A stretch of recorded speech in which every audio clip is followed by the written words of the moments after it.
Good morning. Good morning. I am Dr. Dhanasri, working in St. Peter's Engineering College, taking classes for first year BTech students in environmental science.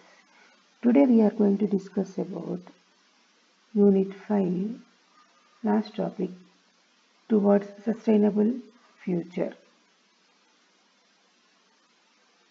Concept of sustainable development is defined by Brundtland, earlier Norwegian Prime Minister, meeting the needs of the present generation without compromising the ability of future generations to meet their own needs. In 1992 itself, this was discussed in Earth Summit, also called UN Conference on Environment and Development, and published the Earth Charter, which outlines the building of sustainable and peaceful global society in the 21st century. In this UN Summit itself, the Agenda 21 was also discussed, which proposes a global program of action on sustainable development in social, economic, and political context for the 21st century. And later, discussion about the sustainable development was also done after 10 years, that is Rio Plus 10 Summit. It is also called UN World Summit on Sustainable Development, WSSD, in Johannesburg, South Africa. This emphasized on national strategies for sustainable development. The two key aspects for sustainable development are intergenerational equality and intragenerational equity. Intergenerational equity emphasizes that we should minimize any adverse impacts on resources and environment for future generations. That means we should hand over the resources or the environment in a safe, healthy, and resourceful environment to our future generations. This can be possible if we stop over exploiting the resources, if we reduce waste generation and emission of the pollutants, and maintain ecological balance.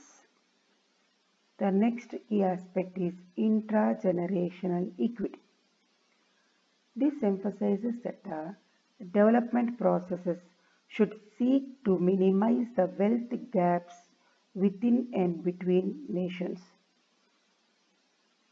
The Human Development Report of UN emphasizes that the benefits of technology should seek to achieve the goals of intragenerational equity.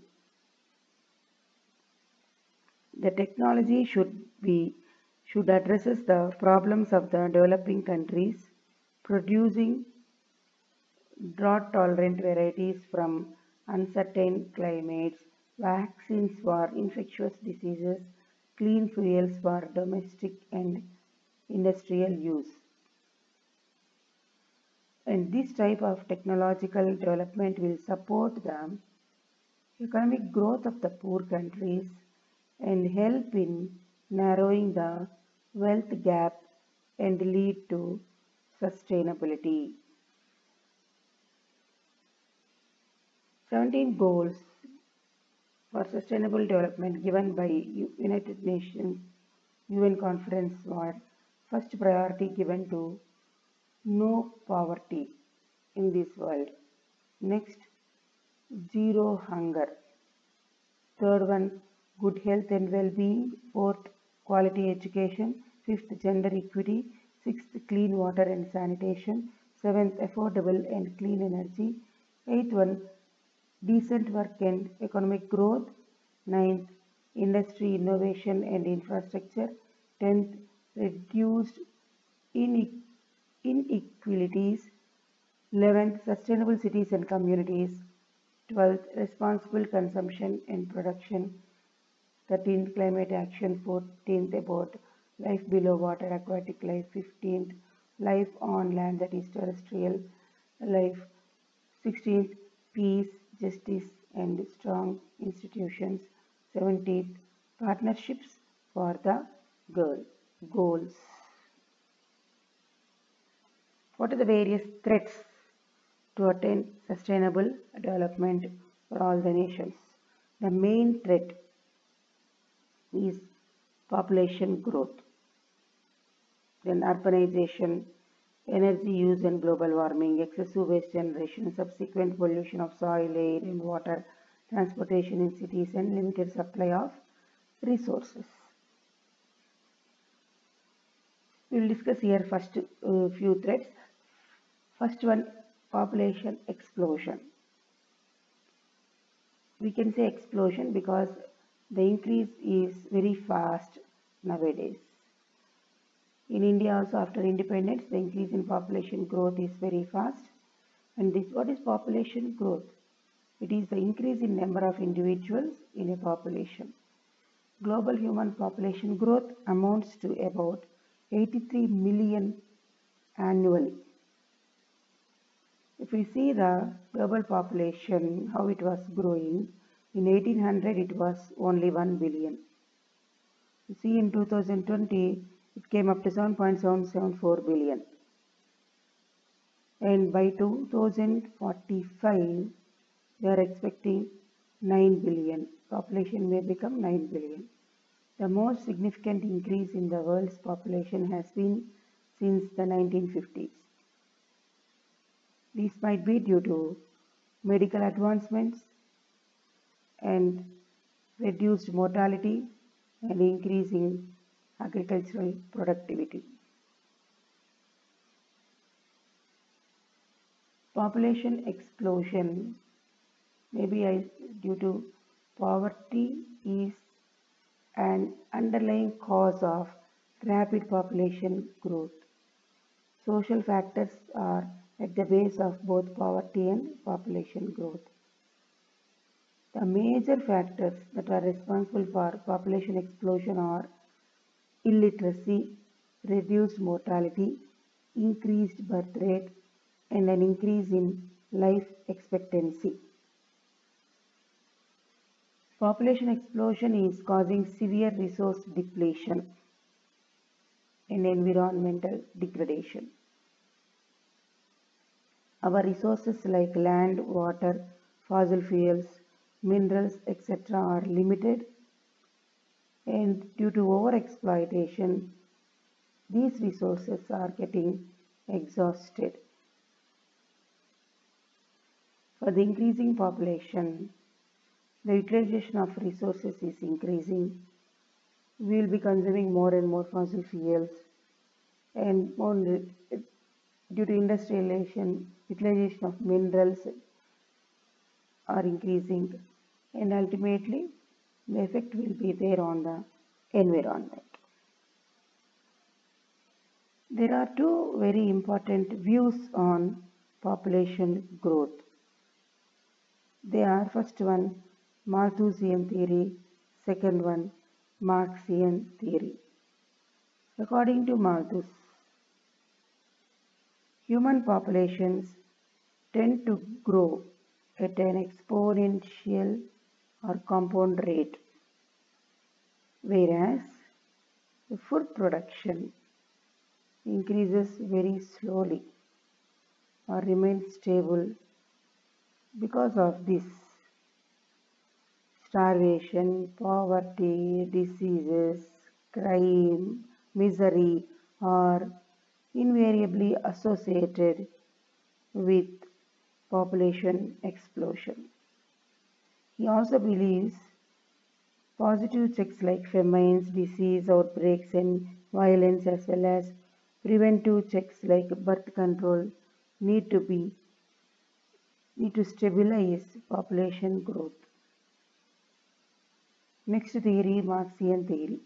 According to Karl Marx, is a socialist and communist, wrote many books.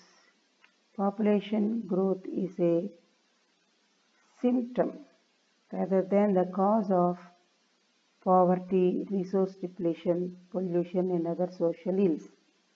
He believed that social exploitation and oppression of the less privileged people led to poverty, overcrowding, unemployment, environmental degradation, that is in turn causes overpopulation.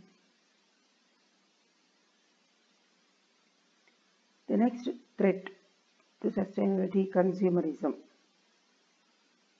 Consumerism refers to the consumption of resources by the people.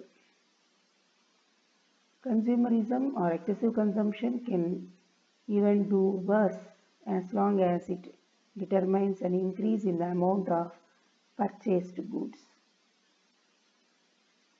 Increased extraction and exploitation of natural resources, accumulation of waste, and concentration of pollutants can damage the environment and on the long run and limit economic activity.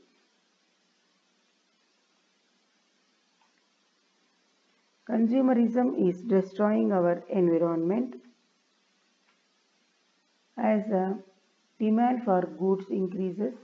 The need to produce these goods also increases. This led to more pollutant emissions, increased land use and deforestation, and accelerated climate change. There are two types of conditions of population and consumerism existing in this world. One, people overpopulation. It occurs when there are more people than the available supplies of food, water, and other important resources in the area. That means excessive population pressure causes degradation of the limited resources, and there is absolute poverty, undernourishment, and premature deaths. Another one, consumption overpopulation. This occurs in the more developed countries where the population size is small while the resources are in abundance, and due to luxurious lifestyle, per capita consumption of the resources will be high. More the consumption of the resources, more is the waste generation, and greater is the degradation of the environment. Crazy consumerism. Consumerism patterns vary greatly between developed and less developed nations. In this modern age of globalization, the developing countries' consumerism is increasing very fast, which try to imitate and which follows Western countries. Consumerism has assumed crazy dimensions when different brands of products are increasing new ways to promote their product.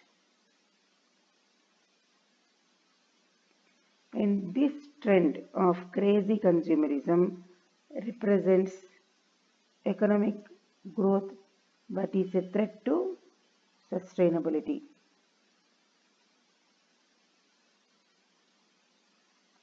There is a mad race to acquire more and more, which has been facilitated by easy financing. So, consumerism has assumed crazy dimensions where different brands of products are introducing new ways to promote consumerism, and the consumers are consuming various resources in a manner that could never be imagined even a couple of decades back.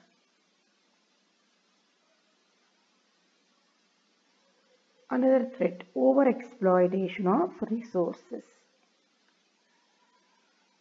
World economic growth by growing population is associated with overexploitation of various resources.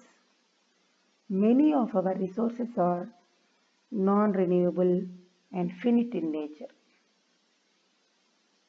like minerals, fossil fuels, etc. Resources are being used for development. There is generation of waste material for environment. If renewable resources are overexploited, their consumption rate will exceed regeneration rate. They also will become non-renewable. If we are going on cutting the trees very fast, which exceed regeneration rate, then that wood consumption makes that also non-renewable. Example, this is an example. Overexploitation of resources is a serious threat to sustainability.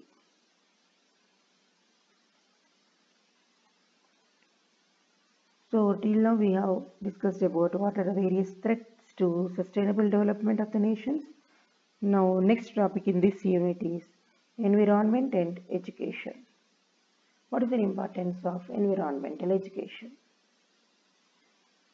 Environmental education refers to organized efforts to teach how natural environments function and particularly how human beings can manage behavior and ecosystems to live sustainably.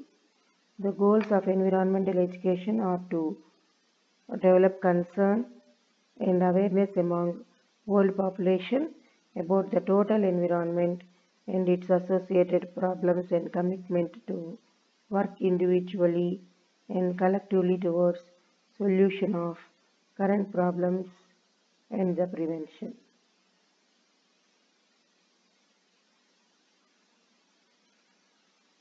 This environment education in India was made compulsory informal education in schools through a Supreme Court judgment in 2003.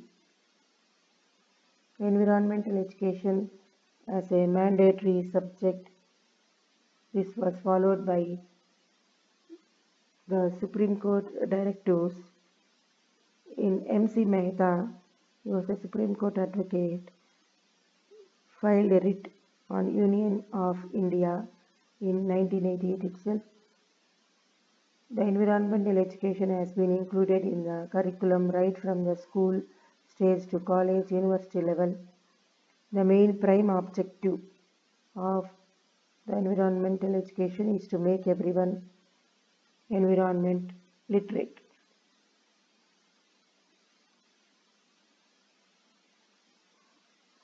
In 1991, 22nd November, the Supreme Court gave the various directions to the central and state governments for providing compulsory environmental education to the students of schools and colleges throughout India.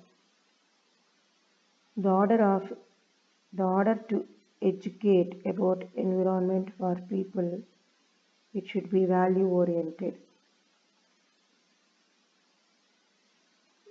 There are various value oriented environmental education. First one is human values. Human values. The basic human value is man in nature rather than nature for man. This type of thing needs to be infused to the environmental education. Second value, social values. Love, compassion, tolerance and justice, which are the basic teachings of most of our religions, need to be woven into environmental education. These are the values to be nurtured so that all forms of life and the biodiversity on this earth are protected. Third value, cultural and religious value. Various religious books like Veda, Quran, Bible emphasizes that man should not exploit nature without nurturing her. With these values, we can educate them about the importance of nature. Our cultural customs and rituals in many ways teaches us to perform such functions as would protect and nurture nature and also respect every aspect of the nature, treating them as sacred. Example, rivers, earth, mountains, or forests.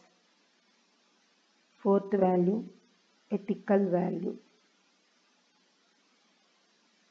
Ethical value of which teaches us, and we should teach them as earth-centric rather than human-centric. Our educational system should promote the earth citizenship thinking instead of considering human beings as supreme and total. Earth is for their well-being. Next one, global values. The concept that the human civilization is a part of the planet as a whole, and similarly nature and various natural phenomena over the earth are interconnected and interlinked with special bonds of harmony. If we disturb that harmony anywhere, there will be an ecological imbalance leading to catastrophic results. Next, last value, spiritual values.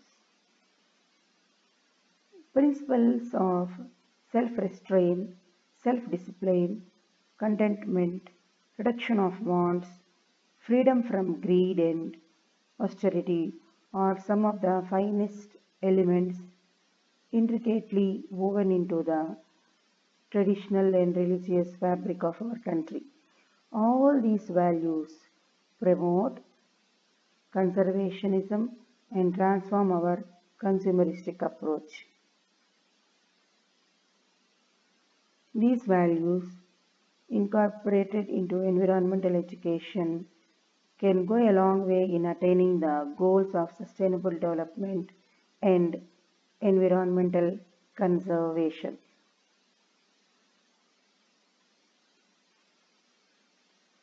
Environment is getting affected by various human activities.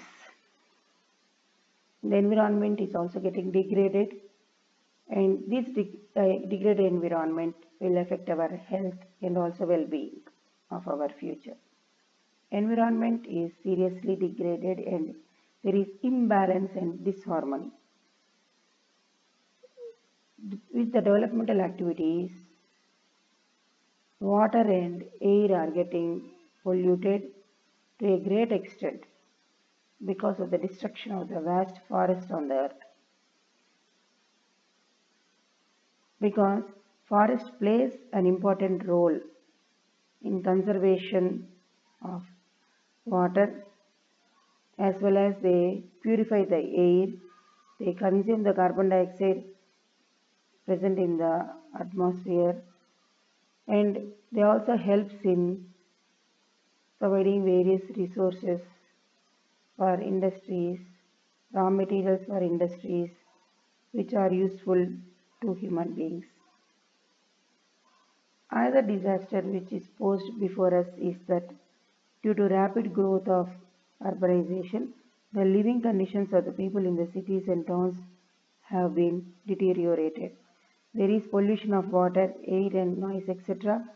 due to the rapid expansion of industries, power stations and motor vehicles. It has been proved harmful for the physical and mental health of the people. Human beings are getting affected by these various expansions of industries and increasing of vehicles. Air is getting polluted and water is also getting polluted. So now we will discuss what is the effect of these various pollutions on human health. Topic name is environment and human health. Human health is influenced by many factors like nutritional, biological, chemical, or psychological. These factors may cause harmful effects on human bodies, conditions called disease. Environmental health is focused on the natural and built environments for the benefit of human health. The environment affects our health in a variety of ways. According to World Health Organization, health means a state of complete physical, mental, and social well-being and not merely the absence of disease or infirmity. The World Health Organization has estimated that 13 million deaths annually are attributable to preventable environmental causes. If we see the data of WHO, every minute 5 children in developing countries die from malaria or diarrhea. Every hour 100 children die as a result of exposure to indoor smoke from solid fuels. Every day nearly 1,800 people in developing cities die as a result of exposure to urban air pollution. Every month nearly 19,000 people in developing countries die from unintentional poisoning. Occurrence of asthma is increasing dramatically throughout the developed countries. Climate change is also posing risks to human health and well-being and thus is emerging as a serious concern worldwide. In this picture we can see effects of various chemicals and pollutions on the human body. Effect of air pollution may have an effect on respiratory system and also central nervous system, and effect of water may that is water pollution may show effect on our gastrointestinal system as well as on the central nervous system, and contamination on the soil in terms of various industrial pollutants or pesticides may have an effect on our gastrointestinal system. So here we can see various organs are affected by various pollutants. Infectious organisms, mostly unclean and unhygienic conditions, attracts microorganisms, microbes, and they cause poisoning of food and producing toxins. These infectious organisms may cause respiratory, gastrointestinal, and other diseases. Some examples: diarrhea, cholera, typhoid are the examples of various diseases. Chemicals. Hazardous and toxic chemicals released from various industries pollutes water, soil, air, causing various diseases like Ita, it is caused by cadmium, Minamata by methyl mercury, blue baby syndrome by nitrate pollution, and some chemicals may be carcinogenic, neurotoxins, and mutagenic, etc. That means they causes mutations. Mutations are nothing but sudden changes in any organism. Noise also will have an effect on our body, physiological and psychological changes. When we expose to more noise pollution, the effect will be on our body and also on our mental thinking ability and other things. Radiations, cosmic rays, UV rays, gamma rays, X-rays causes short-term and long-term changes in organs of human. The diet what we take has a very important role in maintaining good health. Food contamination can cause various ill effects. Various adulterated food products in the market affected human health. Example, we can see adulterated food products like chili powder some places. In some places, haldi powder, we can see adulterated milk, adulterated oils, etc. in our market. Settlements, the place where we live, that is living area, has an impact on our physical environment, has an impact on our psychological and also physiological processes of the body. If it is not peaceful, it affects our physiological and also psychological body health. With this we have completed Unit 5. Thank you.